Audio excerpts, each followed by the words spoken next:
Hey, hi everyone, this is Mayank Kothari, and today we are going to start with the first chapter. The chapter is Scope and Objectives of the Financial Management. ये बहुत ही basic chapter है, theory है सारा का सारा chapter. और इसमें से तकरीबन एक क्वेश्चन तो आप एक्सपेक्ट करो ही कि एग्ज़ाम में हर बार आएगा ही आएगा। And it is very important to go through these basics. Financial management की शुरुआत यहीं से होती है।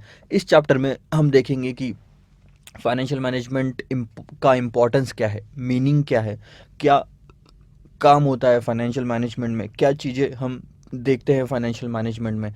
कोई कंपनी का जो फाइनेंशियल एग्जीक्यूटिव होता है उसका रोल क्या होता है कंपनी में। फाइनेंशियल मैनेजमेंट को दूसरे सब्जेक्ट से कंपेयर करके देखेंगे। These are the basic things that we are going to cover. Total में मिला के 12 चीज़ें हैं हमारे सिलेबस में जो हम इसमें कवर करने वाले हैं। ये आपने अपनी बुक में अभी लिख लेना है, ठीक है। So these are the things, 12 चीज़ें। एक हो गया आपका इंट्रोडक्शन, ठीक है। ये इंट्रोडक्शन वाला पार्ट कि हम इंट्रोडक्शन देखेंगे कि ये वाले वीडियो में ही हम देखेंगे कि वो the introduction of the financial management, basic चीज़ मैं बताऊंगा आपको।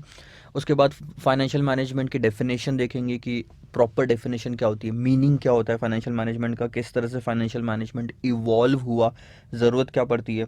फिर functions of the financial management में एक्चुअली होता क्या है, क्या काम होता है फाइनेंशियल मैनेजमेंट में, लोग करते क्या हैं। इसके बाद कि क्यों इम्पोर्टेंट है इतना फाइनेंशियल मैनेजमेंट, क्या स्कोप है फाइनेंशियल मैनेजमेंट का, मतलब कहाँ लोग जॉब करते हैं फाइनेंशियल मैनेजमेंट में, क्या क्या अपॉर्चुनिटीज़ होती है।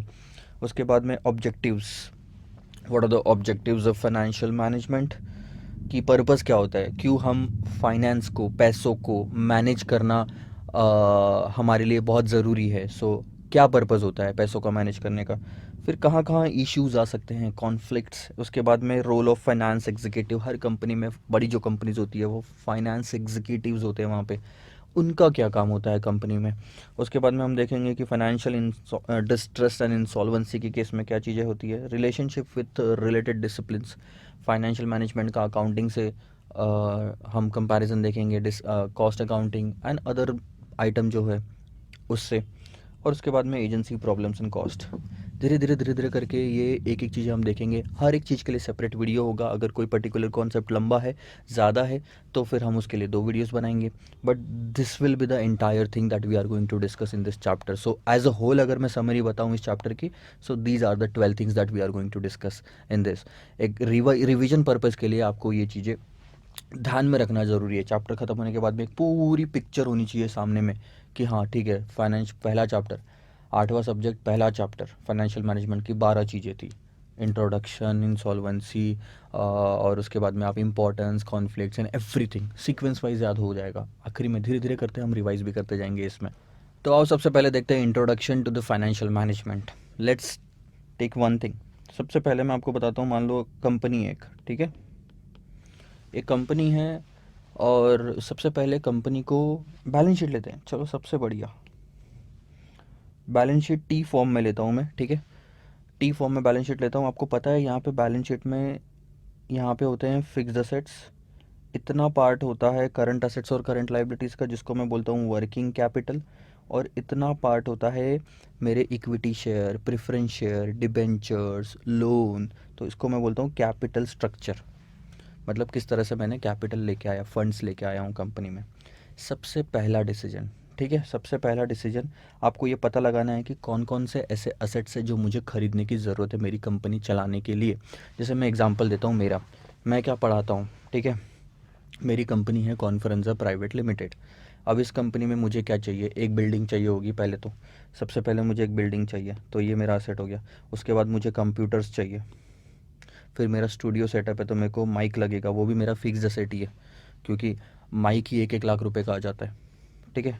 फिर स्टूडियो सेटअप किया मैंने तो वो एक इंस्टॉलेशन कॉस्ट होती है उसकी, वो भी मैं स्टूडियो एक का एक फिक्स्ड असेट अकाउंट बनाऊंगा, उसमें मैं डालूंगा।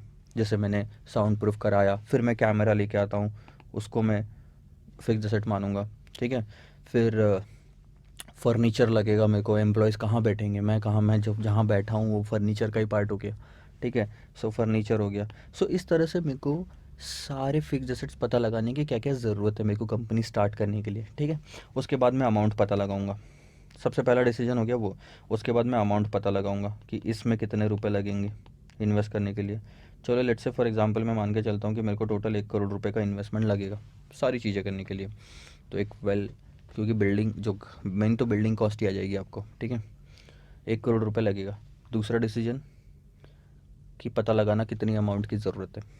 इन सब के बाद में भी अब आती है बारी वर्किंग कैपिटल की। मुझे तो आपको वीडियो लेक्चर्स देने हैं, तो मुझे आपको पेन ड्राइव्स मेरे लिए रॉ मटेरियल है, ठीक है। बुक्स मेरे लिए रॉ मटेरियल है, वो लेके आना पड़ेगा, वो प्रिंटिंग करवाना पड़ेगा, ठीक है। फिर अच्छा, मैंने सॉफ्टवेयर तो लिया ही नहीं यहाँ पे। सॉफ्टवेयर जो हम लोग यूज़ करेंगे वो फिक्स एसेट का पार्ट हो गया। सो वर्किंग कैपिटल लगेगा मुझे, ठीक है। प्रिंटिंग करवाऊँगा, प्रिंटिंग कॉस्ट लगेगी मुझे। क्रेडिटर्स में पैसा जमा हो जाएगा। डेटर्स मेरे केस में क्रिएट नहीं होते, क्योंकि एजुकेशन में क्या होता है, सबसे पहले पैसा आता है फिर एजुकेशन की सर्विस दी जाती है। लेकिन बहुत सारे सिचुएशन ऐसी होती है जहाँ पे क्रेडिटर्स डेटर्स क्रिएट होते हैं, ठीक है। तो वर्किंग कैपिटल में भी कुछ पैसा लगेगा। लेट्स टेक फॉर एग्जांपल कि 50 लाख रुपए मेरे को वर्किंग कैपिटल में लगेगा। सो मेरी रिक्वायरमेंट फंड्स की कितनी है, 1.5 करोड़ रुपए, ठीक है। मेरी फंड्स की रिक्वायरमेंट कितनी है, 1.5 करोड़ रुपए। 1 करोड़ रुपए फिक्स एसेट्स में और 50 लाख रुपए मेरा यहाँ पे हो गया वर्किंग कैपिटल में। अब ये 1.5 करोड़ रुपए मैंने लाने कहाँ से हैं? मेरे पास जेब से होगा तो मैं as a equity share holder in this company मैं मान लो एक 50 लाख रुपए डाल दूंगा, ठीक है। 50 लाख रुपए मैंने डाल दिया, बाकी का पैसा नहीं है मेरे पास में, इतना पैसा नहीं है। लेकिन मैं कंपनी बंद करूँगा क्या, काम मेरा बंद कर दूंगा क्या? नहीं, मैं कहीं और से लेके आऊँगा। लेट्स टेक फॉर एग्जांपल मैंने बैंक से लोन लिया। सो बैंक से मैंने 1 करोड़ का लोन ले लिया, सैंक्शन करवाया। तो इस तरह से मैंने कैपिटल स्ट्रक्चर फॉर्म किया मेरा, जिसमें लोन है 1 करोड़ का, इक्विटी है 50 लाख का, 1.5 करोड़ रुपए मैंने बैंक से लिए। ये 1.5 करोड़ रुपए कंपनी में आएंगे। ये लास्ट डिसीजन हो गया जो कि सबसे पहले इम्प्लीमेंट होगा। मैंने पीछे से गया, सबसे पहले मैंने पता लगाया कि फिक्स एसेट्स क्या लगेंगे। दूसरा डिसीजन कितनी अमाउंट का लगेगा। तीसरा डिसीजन वर्किंग कैपिटल में कितने अमाउंट लगेगा। और चौथा डिसीजन ये सारा पैसा आएगा कहाँ से। एक्चुअल में जब इम्प्लीमेंट होगी ना चीज़ें, सबसे पहले पैसा आएगा। जो चौथा डिसीजन था आपका, सबसे पहले पैसा आएगा, उसके बाद में पैसा इन दोनों में लगेगा, वर्किंग कैपिटल और फिक्स एसेट्स, और फिर फिक्स एसेट्स आएगा। पैसा देने के बाद ही तो मेरे को कोई माल बेचेगा ना। आ रही बात समझ में? मैं कहीं पे जाऊँगा कंप्यूटर शॉप में कंप्यूटर खरीदने के लिए, तो पहले पैसे दूंगा, फिर मैं कंप्यूटर लेके आऊँगा। तो ये जो आपने डिसाइड किया, this is nothing but the financial management. Manage करना है आपको। और इतनी ही नहीं आपको, अब मैं ओवरऑल बताता हूँ, ठीक है। सबसे पहले मैं इन्वेस्टर ढूंढूंगा, इक्विटी, ठीक है। बड़ी कंपनी लेते हैं, लेट्स टेक फॉर एग्जांपल 3 लोग हैं। मान लो ये इक्विटी होल्डर है, ये मैं हूँ, ठीक है। ये डेट होल्डर्स है कंपनी में, और ये मैंने बैंक लोन लिया है। इनसे कुछ कुछ कुछ कुछ पैसा लूँगा, ठीक है। लेट्स टेक, सबसे पहले तो मैंने पैसा लेना है। अब कितना पैसा लेना है? मैंने 1.5 करोड़ लेना है। फॉर एग्जांपल अपन ले लेते हैं इसको ऐसे, और बैंक लोन मैंने ले लिया मान लो 50 लाख का, 20 लाख का डिबेंचर ले लिया, और 70 होगा ना, 1.5 करोड़ की ज़रूरत है, और 80 लाख का मैंने इक्विटी डाल दिया। तो कंपनी के पास कितने आ गए? मेरे कंपनी के पास में, दिस इज़ कॉन्फ्रेंजा, ठीक है। सो 1.5 करोड़ रुपए कंपनी के पास में आ गए। हो गई पहला चीज़ ख़त्म। इम्प्लीमेंट जब होगा तो एक्चुअल में मेन जगह से होगा, शुरुआत यहीं से होगी। अब क्या आपके पास में पहली चीज़ आ गई, इसको बोलते हैं फाइनेंसिंग डिसीजन, कि कहाँ से पैसा मंगवाना ये डिसाइड करना। इसके बाद क्या होगा? इसके बाद ये पैसा लगेगा। इसके बाद ये पैसा जाएगा मशीनरी में, व्हीकल्स खरीदने में, कंप्यूटर्स खरीदने में, कुछ स्पेयर पार्ट्स खरीदने में, अगर मेरा काम वो है तो। और मान लो मैं गाड़ियाँ बेचता हूँ, मेरा एजुकेशन छोड़ दो, मैं गाड़ियाँ बेचता हूँ, रॉयल एनफील्ड, ठीक है। तो मेरे को रॉ मटेरियल, मेरा फिनिश गुड्स बनाने के लिए पैसा लगेगा, वर्किंग कैपिटल। तो इतना पार्ट आपका वर्किंग कैपिटल का हो गया, ठीक है। इतना पार्ट आपका फिक्स एसेट्स का हो गया। Are you getting it? तो टोटल कितना पैसा आया था? 1.5 करोड़ रुपये आया था। 1.5 करोड़ रुपये में से मैंने मान लो 1 करोड़ रुपये यहाँ डाल दिया, 50 लाख रुपए वर्किंग कैपिटल में डाल दिया। पहला डिसीजन पैसा लाना, दूसरा डिसीजन पैसे को अलोकेट करना, अपनी अपनी जगह पे फैलाना। समझ में आई भी बात? सीधी सी बात है, एक चीज़ तो आप समझ रहे हो। अब क्या होगा? पैसा आपने हर एक में डाल दिया, अब मशीन शुरू होएगी, व्हीकल यूज़ होगी, कंप्यूटर यूज़ होंगे, ये स्पेयर पार्ट्स यूज़ होंगे, जो आपने गाड़ियाँ बनाई है वो बिकना मार्केट में शुरू होएगी और धीरे धीरे ये गाड़ियाँ बिकेगी। ये सारी चीज़ें, वर्किंग कैपिटल और ये फिक्स्ड एसेट जो है, ये सारा ऑपरेट होएगा साल भर और ये आपको पैसा जनरेट करके देगा, पैसा कमाई होगी अब। ठीक है, लेट्स टेक एन एग्जांपल कि इस इन सारी चीज़ों को आप यूज़ करोगे, इन सारी चीज़ों को यूज़ करके आप पैसा जनरेट कर रहे हो। ठीक है, 1.5 करोड़ के आपने ये सब चीज़ें इशू की, मार्केट में आपने सेल्स मान लो आपने किए होंगे तकरीबन, let's take for example 50 crore का माल बेच दिया और आपका प्रॉफिट आफ्टर टैक्स लेता हूँ सीधा, प्रॉफिट आफ्टर टैक्स हो गया मान लो 5 करोड़ का।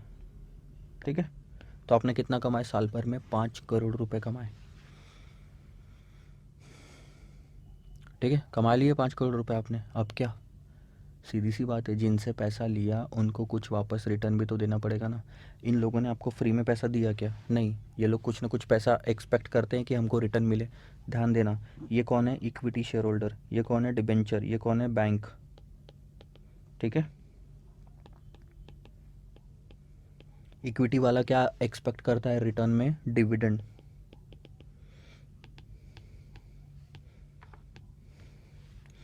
इक्विटी वाले को डिविडेंड देना है, डिबेंचर वाले को इंटरेस्ट देना है, बैंक वाले को इंटरेस्ट देना है। ठीक है, इसको क्या देना है? इंटरेस्ट। इसको क्या देना है? इंटरेस्ट।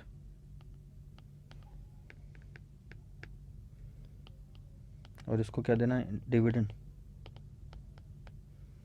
तो आपने पैसा लाया, अलोकेट किया, ऑपरेट करके पैसा कमाया और फिर आपने पैसा बांटा। तो ये 5 करोड़ रुपए में से सीधी सी बात है, दो हिस्से होंगे इस 5 करोड़ के। कुछ पैसा आप रिटेन करके रखोगे क्योंकि आपको अगले साल ग्रोथ करनी है। हो सकता है आपको, ये मान लो आपने 2 करोड़ रुपए रिटेन किया और आपने बांट दिया मान लो 3 करोड़ रुपए। ठीक है, डिविडेंड में। अब क्या होगा कि ये 2 करोड़ रुपए की वापस से आप यहीं पे इन्वेस्टमेंट करोगे। कहाँ पे इन्वेस्टमेंट करोगे? आप फिक्स एसेट्स खरीदोगे, या वर्किंग कैपिटल में इन्वेस्टमेंट करोगे, या कैश में फिलहाल पड़ा रहेगा? इन्हीं में इन्वेस्टमेंट होगा और बाकी का 3 करोड़ इन ओनर्स को चला जाएगा, स्टेक होल्डर्स बेसिकली को चला जाएगा, क्योंकि पैसा इन्हीं से आया था, इन्हीं के पैसे से अपने ने कमाई की है, तो इनको देना बनता है, ये हमने दिया। 3 तरह के डिसीजन है जो आपको ओवरऑल लेने पड़ते हैं फाइनेंशियल मैनेजमेंट में। पूरा फाइनेंशियल मैनेजमेंट जो हमारा सिलेबस है, इन 3 चीज़ों में हम सम अप कर सकते हैं। सबसे पहला डिसीजन,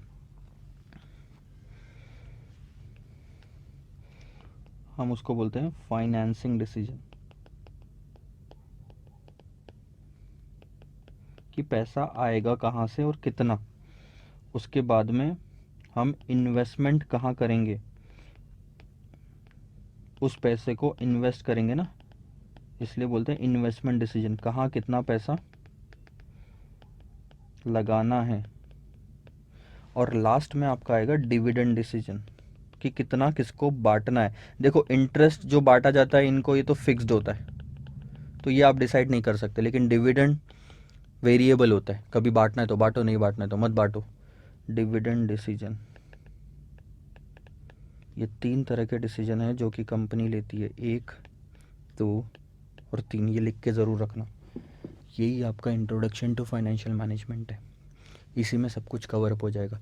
अब धीरे धीरे अपन ओपन अप होते जाएंगे और एक एक चीज़ें देखते जाएंगे आने वाली वीडियोस में। फिलहाल सिर्फ इतना सा लिखिए। I hope you understood all the concept that we discussed in this video. Bye bye.